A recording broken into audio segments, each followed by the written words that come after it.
and in the small, bustling city of Ica, messages from an unknown civilization carved in stone could rewrite history. Each stone engraving is like a page from a book with distinct subjects, where we can find aspects from astronomy, medicine, and biology. In truth, the stone engravings are a testimony to the humanity that existed before our own. In this stone, we can see the chapter that we call Man's Coexistence with the Dinosaur. Here we have a stone that is inside what we call the medical chapter. It depicts an operation of the cerebral hemispheres. Known today as the Inca Stones, this collection of detailed carvings shows signs of a highly advanced society. On the stones are elaborate scenes depicting highly complex medical procedures, the use of telescopes, and even vessels for flight. What ancient civilization could have carved these stones, and exactly how long ago did they exist? The answers may be found at the Inca Stones Museum in Ica, Peru, where Ricardo Hochamuet and Jenny Cabrera solemnly guard these groundbreaking relics. Jenny's father, Dr. Javier Cabrera, began collecting the stones in the 1960s, after heavy rains and floods exposed a cave with thousands of unusual stones buried inside. My father received a gift of a rock to use as a paperweight in his office from one of his patients who was also his friend. He was amazed by the drawings on the rock. Little by little, he went on collecting. And when Dr. Cabrera began to expand his collection, one stone in particular caught his attention.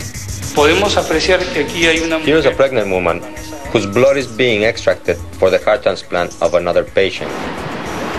This led him to research the meaning behind this engraving.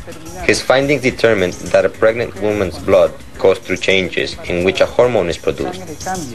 It seems that the hormone is produced so that the woman would not naturally abort the little creature growing inside herself.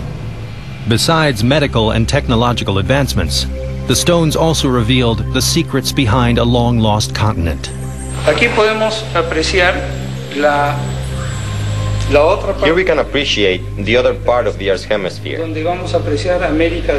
Here's North America, South America, where later they would join together, and even later, the cataclysm. And this is very important because we have here what we can call the Atlantis continent, which Plato wrote about, the lost continent of the world. Could the Inca stones be proof of the great cataclysm that extinguished the dinosaurs and rearranged the continents? Or even provide a map that leads us to the lost civilization of Atlantis? In the Inca stone engravings, we can appreciate that Atlantis is very close to what is present-day Europe.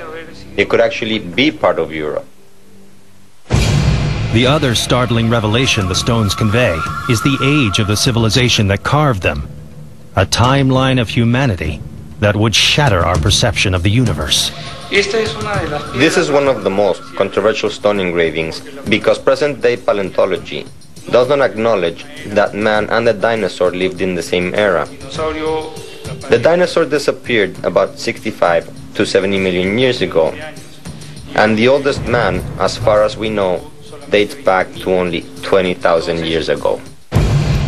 There are those who reject the authenticity of the entire collection of Inca stones, but Jenny Cabrera and Ricardo Hochamuet say they can prove they're real.